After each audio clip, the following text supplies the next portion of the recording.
I don't know which was worse. This one damned the alarm clock or the sun shining in my eyes because Steve forgot to lower the curtain again. I looked over my shoulder at him, snoring softly. This man could even sleep through an atomic bomb, and of course his back was turned to the window. I guess I could also turn in that direction, but that would mean sleeping on my right shoulder, which has always been uncomfortable for me. We were having one of our 2 or 3 sex sessions a week as usual, but the old spark just didn't seem to be there. Some of the girls at work were talking about Kelly Brock, the new girl in the accounting department, and how she was always bragging about her lovers. I was stunned. I thought she was married, I said. Oh, that's true, Jane giggled. But she says that after 3 years of dating Paul and 2 years of marriage, she got bored with the same old, and decided to look for one of her old friends. She said the sex was out of this world, even better than she remembered. She thought maybe the illegal nature of it made it more exciting. She claimed that her husband also benefited. Sally intervened. She said she was so hot after being with her lover that she practically attacked her husband when he returned home. Did he mind the sloppy seconds? I asked. Oh, he never found out. I wondered if this could be the solution to my problem, but the thought of cheating on Steve terrified me. I was so horny that I talked Steve into getting into bed before dinner, although it didn't require much talking, and we had one of the best lovemaking sessions we'd had in a long time. When I was bathed in the afterglow, instead of realizing how my own attitude helped us, I began to wonder if just fantasizing about a lover had this effect, how much more would a real lover do? The girls in the office were planning a bachelorette party for this Friday. I didn't usually go, but I thought I'd go. Maybe I'd have a chance to talk to Kelly. When Steve returned home, I nervously started talking about this topic. Um, Steve, the girls get together after work on Friday to get something to eat, and then maybe go have a few drinks, maybe dance a little. Sounds funny, honey. Why don't you go with them? This will do for your benefit, let your hair down, move away from usual worries. I wondered if he would be so willing if he knew what thoughts were running through my head. It's not like I'm planning on going out this Friday or anything, but it might feel like opening the door with one foot. Are you sure, dear? Would you mind if I dance with other guys? You dance with other guys all the time. Why should this bother me now? Well, when you're with me, it's completely different. Honey, I trust you. It's not like you're going to sleep with any of them, he said with a chuckle. Just remember to leave a gap for the Holy Spirit when slow dancing. Okay, Steve, if you're sure about it. I'm sure, baby. Maybe I'll get a few guys together to go to a sports bar and watch a Celtics game. We will drink beer, eat with our fingers, and burp, and no women will correct us. Friday came quickly, and while getting dressed for work, I especially thought about my underwear. Not that I expected anyone to see it, except maybe Stevie when I got home, but I wanted to feel sexy. The drawer contained a simple white Playtex bra and granny panties. I pushed aside my red and black Victoria's Secret thong and pulled out a white lace bra and bikini panties. When I put them on, the silky sensation made me shiver, and I had to shake myself, reminding myself that I wasn't going to cheat on Steve. I also took care of your outfit. Obviously, it had to be business appropriate, but I also wanted to stand out that night. I chose black a leather skirt that was only an inch or so shorter than I usually wore to work, but it had a zipper that I could pull up to show off a little more leg. A sheer button-down blouse and office blazer completed the main look. I didn't expect the blazer to last long once we got there to the club. I wore low-heeled pumps to the office, but I had a pair of 4-inch strappy heels to change into in the car after work. A light spritz of my usual cologne and I was ready to rock and roll. Steve looked at me with an admiring look when I gave him a quick kiss before leaving for work. Now make sure that you behave decently, he said with a grin, not even thinking that I might not do it. When I came to the restaurant, all the girls were delighted. You won't believe who will be at the club today, Jane giggled. Who? Kelly? I asked hopefully. Better, said Sally. Jonathan Richmond. Jonathan was a relatively new addition to our office, and to be honest, I liked him quite a bit. I won't say it was some kind of Greek god or anything like that, but he definitely was nice to watch. He was several years younger than Steve and me, athletic in build, with broad shoulders and narrow hips. He wasn't overly muscular, but He seemed to be in good shape. He was the subject of several fantasies of mine, and I must admit that his image intruded on a couple of my love-making sessions with Steve. I was nervous as a schoolgirl when we arrived at the club, and was relieved and disappointed to find that Jonathan wasn't there. After we had our first drink, I began a quiet conversation with Kelly. Um, I'm a little embarrassed to say this, Kelly, but I've heard rumors that you like, um, you don't have to beat around the bush, Susan, Kelly said with a laugh. I cheat on Paul sometimes. I was shocked by her frankness. Don't you feel guilty? What if Paul finds out? What if he decides to cheat? Firstly, if I find out that he cheated, he will be in trouble. Yes, that makes me a hypocrite, so sue me. Guilty? Yes, I did feel a little guilty at first, but I was having so much fun that I got over it quickly. Paul has nothing to lose. I give him everything he can handle. Even after my sessions with one of my boy toys, he is exhausted before I am. Honestly, I don't know what I would do if Paul found out.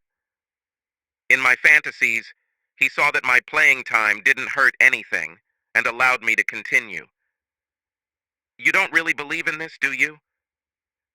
I'll be lucky if Steve just kicks me to the curb in a case like this. Well, I don't really believe it. Like I said, this is my dream scenario. Maybe he would forgive me if I vowed to stop, but honestly, I don't think I could. So, I guess we'd have to get a divorce. That doesn't sound like a risk I'd want to take, I said. Well, if you're careful, it's not that big of a risk. I've been doing this for 2 years now, and Paul doesn't suspect a thing. She must have sensed my hesitation. Look, Susan, this isn't for everyone. For me, the thrill of danger and the pleasure of meeting a new lover are worth any risk. Your case may be different. Thanks, Kelly. I think I'll have to think again. She patted my hand. You will do it, she said. And in the meantime, I seem to see a likely prospect. She stood up and headed towards the bar. As she stood up, Jane and Sally came and sat on either side of me. So, Jane said, we saw you talking to Kelly. I think it's safe to guess what you were talking about. I blushed and nodded my head. And, said Sally, well, of course she made it happen. Sound exciting, but it would just kill me if Steve found out and I lost him. On yours place, said Jane. I would be careful. Keep the drinking to a minimum, have fun, tease a few guys, but leave them wanting. You'll probably be a little nervous. Take this energy home and throw it other on Steve. I'm sure he will appreciate it and repay it in full. Deep down, I knew she was right and decided to follow her advice when I went to the club where Jonathan had entered Jonathan and all my resolve just vanished. He noticed us and came to our table. He took our hands and kissed us chastely in turn. Cheeks. May I join you, lady? Please, we all said at once, feeling a little embarrassed with your zeal. He simply smiled, sat down, called the waitress over and ordered a drink. I must have been daydreaming because Sally elbowed me in the ribs and I looked up at stunned Jonathan. Susan, he said apparently for the second time, would you like to dance? I snapped out of my fugue state quickly enough to nod yes, and he took my hand and led on the dance floor. He was a real gentleman, kept his hands to himself and didn't try to get too close. In fact, he backed off when I moved too close. After 2 dances, we returned to the table and he danced a few dances with the rest of the ladies. I danced with some of the other men in the club, but kept coming back to Jonathan. He was the perfect wingman, keeping his distance and making sure we got to our cars safely. My juices were really flowing, and it was a minor miracle that I didn't have an accident on the way home. I was so hot that I took off my clothes on the way to the bedroom. Stevie was already asleep, but luckily for my purposes, he's asleep naked. I pulled back the blanket and carefully turned Stevie onto his back. Stevie soon woke up with a stupid smile on his face. If this is how your bachelorette parties end, maybe you should host them more often, he said, stroking my hair. I'm not complaining, he said, but what led to this? It was almost the best sex I've had in a long time. I didn't want to tell him the truth, that it was the attention I received at the club, especially from Jonathan, that turned me on so much. I did the only thing I could. I lied. I'm so grateful to you for trusting me enough to let me have this evening that I wanted to make it special for you too. God, I felt like such a hypocrite. I thanked him for his trust when I almost betrayed that trust. Despite my confusion, I fell asleep pretty quickly, only to wake up again with that damn sun in my eyes. I looked at Steve, who was snoring quietly with a blissful smile on his face. I briefly thought about waking him up with a morning blowjob, but thought that might be a little unnecessary. Instead, I took a quick shower and went to the kitchen to make Steve a nice breakfast. Cooking bacon woke him up, and he came into the kitchen completely naked, a habit that I had been trying to break him from until now without success. Steve, go wash and get dressed. Breakfast will be ready in 5 minutes. He stretched out his arms and looked at his body. What? You don't like my body? Apparently you fooled me last night. I threw a kitchen towel at him. Last night was last night. Right now you stink. At least while you wash your face, you can take a shower after breakfast. He smiled slightly at me. Your wish is an order, he said, giving me a wide bow before turning and leaving, twitching with your cute ass in front of me. I asked myself why I couldn't be satisfied with what I had. I thought there was something wrong with me, that maybe I should see a psychologist or something like that. I dismissed it out of hand. Steve, of course, will be concerned and will want to know why I need counseling. The next week passed without incident. There were no snarky comments about Friday night. Jonathan led himself as usual, was friendly, without any hints in conversations. Our personal life was no different from normal, although I think I would rate it a little above average. On Friday morning, Steve asked if I would go out with the girls again. Probably not, I said. I think we'd rather spend the evening. Together, maybe we'll find something good to watch on Netflix. Steve looked slightly disappointed. Fine, if that's what you want. Although I'd be looking forward to you coming home after the bachelorette party. Don't worry, honey. I don't think you'll be disappointed, I said. He raised an eyebrow as I quickly kissed him and headed for the door. The girls were disappointed that I wouldn't be joining them, but I told them I had a special evening planned with Steve. They gave me looks ranging from puzzled to understanding, and then left to go about their business. I left work a little early to prepare a special dinner, and got home just in time for dinner to be ready shortly after Steve returned. Right on schedule, I heard Steve's car pull up to the house. Peeking out from the kitchen, I saw Steve sniffing the aromas wafting from the kitchen. Mmm, something definitely smells good, he said. For what occasion? No reason. I just wanted to cook a special dinner for my special husband. Special husband? Does this mean that there is some ordinary husband? Which should I worry about? No, silly. You are my only husband. But you are special to me. So I wanted to do something special for you. You already did something special for me last Friday, he said, looking at me slyly. God, sex is all you think about? There's more to life than just sex. Steve looked around, confused. Eat? Where? I just shook my head. Come on, help me carry out the food, and then tell me about your day. We ate well, and Steve complimented me on my cooking. Since you've already cooked, I'll clean it up. No, I said. This food was my gift to you. We ended up putting away the dishes together. It was something we did before, laughing and splashing each other. Sometimes the dishes would sit while our play became more sexual. When did we lose this joy, this spontaneity? We were heading into the living room for our usual Netflix night when Steve touched my arm. Why don't we go to the bedroom? I nodded eagerly, took his hand, and followed him into our bedroom. As I reached up to unbutton my blouse, Steve put his arm around me and pressed his lips to mine. Soon we were kissing passionately, our tongues battling as we stroked each other's backs. I was slightly disappointed when Steve pulled away, but it was only so he could unbutton my blouse himself. He was agonizingly slow as he placed feather-light kisses, first on my neck, then further down to my cleavage. I reached to pull my blouse out of my skirt, unbuttoning it at the bottom until our hands met, and Steve pulled it off my shoulders and let it fall to the floor. My bra followed to the floor shortly after Steve kissed the valley between my breasts. As my skirt fell to the floor to join my blouse and bra, I ripped Steve's shirt off, buttons flying in all directions. He grabbed my hands as I reached for his belt. "No," he said. "Last week it was for me. Today it is for you." I didn't resist when he picked me up and laid me across the bed. My legs hung down from the edge. I wanted to shout at him to hurry up. The rest of the weekend went more or less normally, although Steve and I exchanged a lot of goofy smiles. On Monday morning, Jane and Sally joined me for coffee. "We missed you Friday night," Jane said.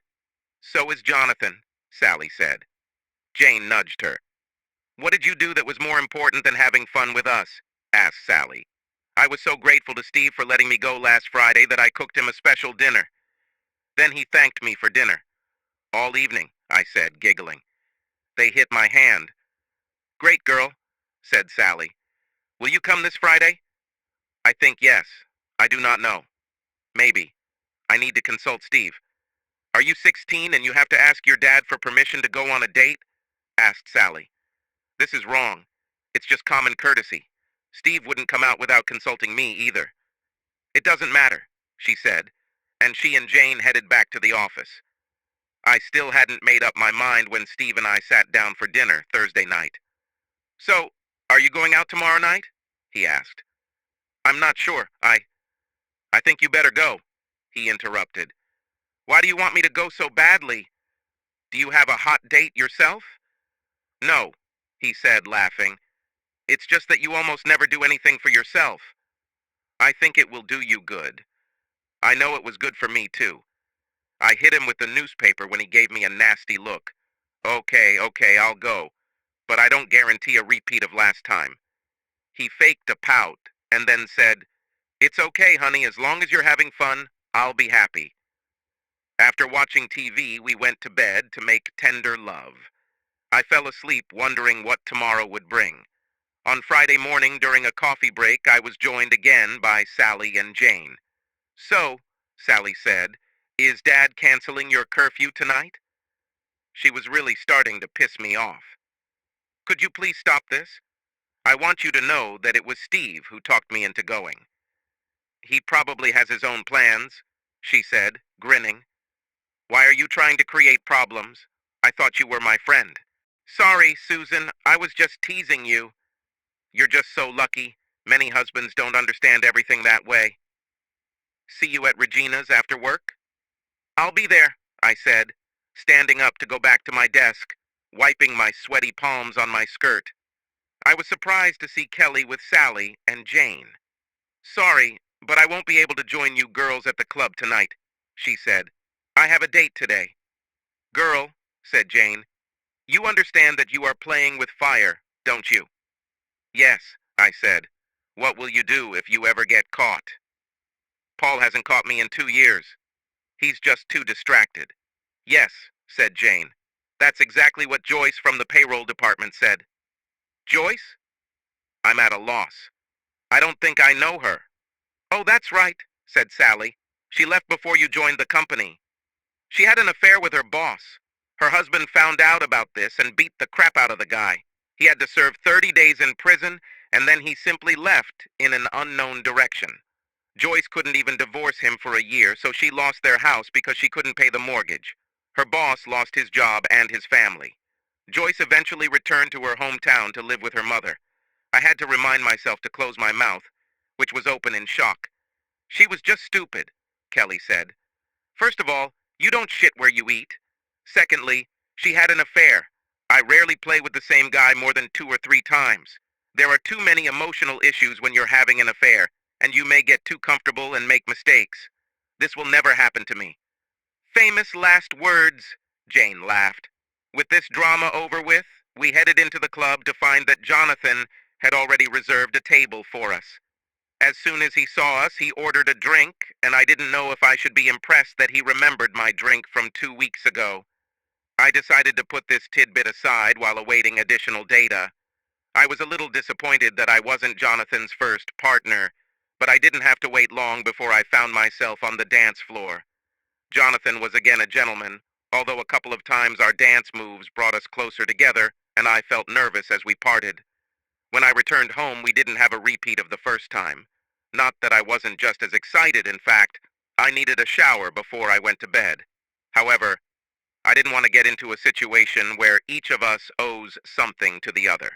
As I slid into bed, Steve surprised me a little by rolling over onto his left side to snuggle up against me. His right arm crossed over me so he could cup my breast. I fell asleep with warm, fuzzy feelings of love. I was beginning to think that there might be something in Jane and Sally talking about this to spice up our love life. On Friday night, I had some innocent fun with the girls, and Steve and I had more sex, and dare I say better sex. Over the next few weeks, everything went as usual, without any major changes until I hit a bump in the road. We had been in the club for about an hour when Jonathan and I returned to the table. He put his hand on the small of my back, leading me through the crowd. His hand slid down, and he cupped my ass. Well, we've had a lot of casual contact, but in the past he quickly cleaned up hand and apologized profusely. This time he didn't remove his hand. He even lightly squeezed my ass.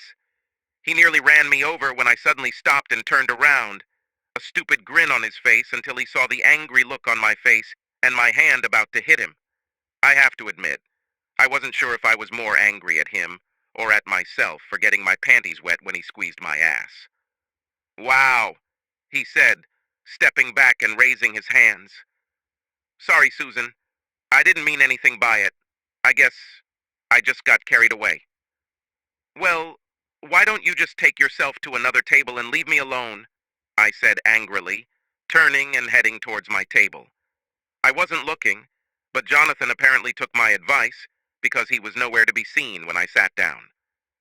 "Trouble in paradise?" Kelly asked. What are you talking about?" "You and Jonathan were so hot and heavy that we were starting to think we might have to get a room for you." I could only look at her in disbelief. "Look, I admit I have a little crush on Jonathan, but that's all. I love Steve, and would never do anything to jeopardize our marriage." "Well, that's what you say. Just keep repeating it to yourself. Maybe eventually you'll even believe it yourself." I had enough. I threw a 20 on the table, walked out and returned home. "You returned home early today? Are you feeling well?" "Physically, yes, but one of the guys went a little overboard and I just had to get out of there." "Who is this guy? Do you want me to teach him a lesson?" "I don't know why, but I didn't want Steve to know that Jonathan was working with me." "I don't know him. He was just a guy. I don't think I'll have any problems if he shows up again. If he does this next week, I'll slap him." Steve just smiled. "I believe that is exactly what you will do. Do you want to go to bed, or sit for a while in a secluded corner?" "Sorry, Steve, I'm a little tired. How about I take a shower and we just cuddle?" "Of course, dear. Everything you need. Can I get you something?" "No, thanks, I'm fine." And I headed to the bathroom to take a shower. When I went to bed, Stevie was in his pajamas. He usually sleeps naked, so I knew it was his way of saying there wouldn't be any mischief on his part. I really appreciated the thought and kissed him, which would normally be a prelude to hot sex.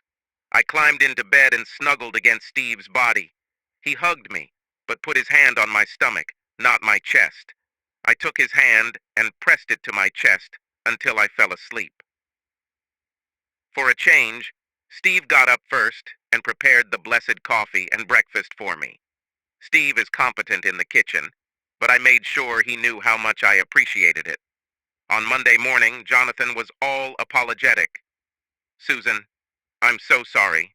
I don't know what came over me." "Jonathan, just give it up. It's over," I said, and left.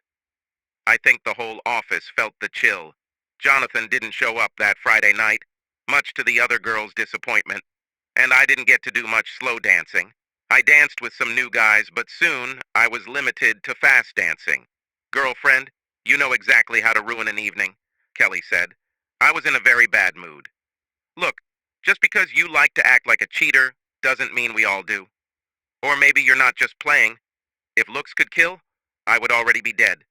Anyway, I was surprised she didn't throw her drink at me before leaving." "Don't hold back," said Jane. "Express your true feelings." "Sorry, girls, I really didn't want to leave like that. To be honest, I felt guilty because I felt a little slutty myself," I said, slightly burst into tears. "It's okay, Susan," said Sally. "We all have bad evenings." "Thank you," I said. "But I think that's enough for today. Luckily, Steve was asleep, so I didn't have to explain why I came home so early. I undressed, slid into bed, and snuggled up against Steve's back. The following Friday night, I didn't feel like answering Steve's questions, so I joined the girls for dinner. "If you go to a club," Jane said, "do you think you can resist cutting off guys' knees?" "Come on, Jane," said Sally. "It wasn't that bad." "No?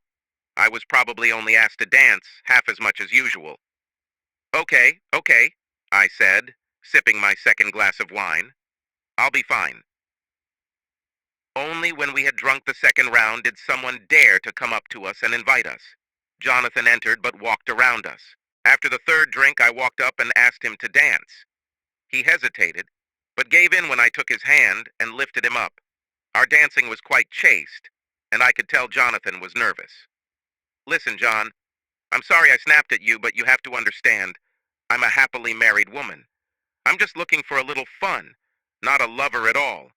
Jonathan had the good sense to blush. "I'm so sorry, Susan. I'm not the kind of guy who goes after married women, but you're very attractive, and Kelly seemed to think you were ready to get a little naughty." I was stunned. What did she say? I practically dragged him back to my desk, where Kelly had a very smug look on her face. "Kelly, what did you tell Jonathan about me?" She still had that stupid grin on her face. "I just told him that you were in love with him and might be interested in some extracurricular activities." I had to hold back. "This is exactly the opposite of what I told you. Come on." Everyone saw how excited you were. Yes, I was excited. This doesn't mean my brain was turned off. I took this turned on feeling home and shared it with my husband. You know, the guy I vowed to leave everyone else with? You might want to try this someday." This time she threw her drink in my face and ran away. Jane handed me a napkin and I dried myself as best I could. "I think it's time for me to go home," I said, sniffling. "Are you okay to drive?" asked Sally. "I'm not sure," I said, thinking about the 5 glasses I'd drunk. "I'll take you home in your car," she said. "Jane can follow us to take me back." "Thanks, Sally. I think it's probably for the best." I was silent the whole way home, and barely pulled myself together when we arrived at my house. "Are you okay?" asked Sally. "Do you want me to go with you?" "No, no, I think this is something I have to do myself." "Okay, just remember, we're just a phone call away," she said, handing me the keys before getting out and getting into Jane's car. They sat for a few minutes before driving away, and I pulled myself together before heading over to Steve. I was alarmed. I wanted to be honest, but I also wanted to save my marriage. Can I tell the truth? Or maybe not the whole truth? I still hadn't decided when I walked in. I'll see how Steve reacts before I spill the beans. Steve looked up as I entered. "You're back early, honey. Everything's fine." He hesitated when he saw the expression on my face. "Steve, I need to talk to you about something." Steve had a pained expression on his face as he stood up from his chair, motioning for me to join him on the couch. He sat on one end, but I sat in the middle, taking his hands in mine. "Steve, I haven't been completely honest with you lately." He visibly tensed and tried to free his hands, but I held him tightly. "Not entirely fair," he remarked sarcastically. "And what does it mean? Did you cheat on me? Maybe I shouldn't have done it, but I was shocked by it." "No, I didn't cheat. Not really." This made him pull his hands away and jump up from his seat. "How the hell did you not really cheat? What?" "No, no. We didn't have sex, but some of my actions wouldn't pass the husband test." "What is a test for a husband?" "I did things I wouldn't do in your presence." "What did you do that you don't think you would have done in front of me?" "Nothing that bad." Steve's face turned red. "Let me decide how bad it was, okay?" I nodded, my eyes filling with tears. "I never even kissed him," I said. "Wait a minute. He? Who is he?" "I was afraid to tell him about my relationship with Jonathan." "It doesn't really matter. It could have been anyone." "I'll leave it alone for now," Steve said, "but I reserve the right to come back to it." "Maybe I should start from the beginning," I said. Steve just looked at me, crossing his arms over his chest. "There is one woman at work. She's, well, a little wild." "Are you saying she's a slut?" "I think you can say that. She told us about how much fun she had, and how it really spiced up her sex life with her husband. Stop, stop, stop. She is married. Please continue. Well, I thought things were getting a little awkward in the bedroom. This is certainly news to me. I thought you could fill me in on this. Now my tears flowed freely. I know, I know, and I pray to God that it will be so. I guess I just thought it was normal after being married for a while, and thought maybe I could find a spark that would help us. That's why I started going to bachelorette parties. I think you remember that it was quite hot that first night. Oh, so that blowjob wasn't really a thank you, but rather because this other guy turned you on? I had to nod affirmatively. So, why didn't you go next week? Guilt? I could only nod again. So why are you telling me all this? I have to admit, I liked how hot it became our sex since you started spending your evenings there. I took a deep breath. Everything was pretty normal for a while. There was some casual contact, nothing that couldn't be explained by a crowded dance floor, but then there was the time he squeezed my ass. I'm guessing it was an evening when someone got a little drunk? Yes, I said, looking at the floor. When was it? Why are we only having this conversation now? I guess I was unconsciously giving signals that I could be open to more. At first I was angry that someone thought I might be cheating on you, then I felt ashamed that it could be true. Steve, I don't want to be that kind of woman. I love you. And the thought of risking losing what we have scares the living daylights out of me. If you can find it in your heart to forgive me for what I did, for what I was close to, I want to work with you to make our marriage stronger than ever. I don't want more girls' nights. I want more of our nights. Steve sank heavily onto the sofa, clasping his head in his hands. You've put such a burden on me, Susan. I don't know whether to thank you for never letting things go too far, or to be angry that they even happened, and that you never came to me with your problems. Right now, I'm leaning towards accepting the story and appreciating your honesty in opening up to me before I hear anything from anyone else. But I think I'll sleep in the guest room for now. My tears stopped, but I was still sniffling. I understand, Steve. I'll leave you alone. Oh, one more thing, Steve said. Maybe we should get a consultant for us. Yes, Steve, that sounds like a good idea. I'll start searching tomorrow. Steve simply nodded, stood up, and slowly walked towards our guest room. I breathed a sigh of relief when I saw the bullet I had hoped I had dodged, and then walked into our bedroom. Despite my fatigue, I tossed and turned for a while before falling asleep. We did meet with the consultant, both together and separately. It helped that Steve believed I wasn't actually cheating, but when it turned out Jonathan and Kelly were working with me, he insisted I change jobs. At first I was a little reluctant. I loved my job and the people I worked with, but I couldn't deny his logic. And even the consultant agreed with him. Another positive that came out of this situation is that we learned to really talk to each other. We also learned that our sex life doesn't have to freeze, and that we don't need anyone but ourselves to give it the spark. It's been 2 years since we stopped seeing a counselor, although we have the phone number on speed dial just in case. Subscribe to our channel so that your second chaff doesn't cheat on you, and go ahead and listen to the next story, because this story is nothing compared to the next one. If you're under 18, don't even think about listening to the next one.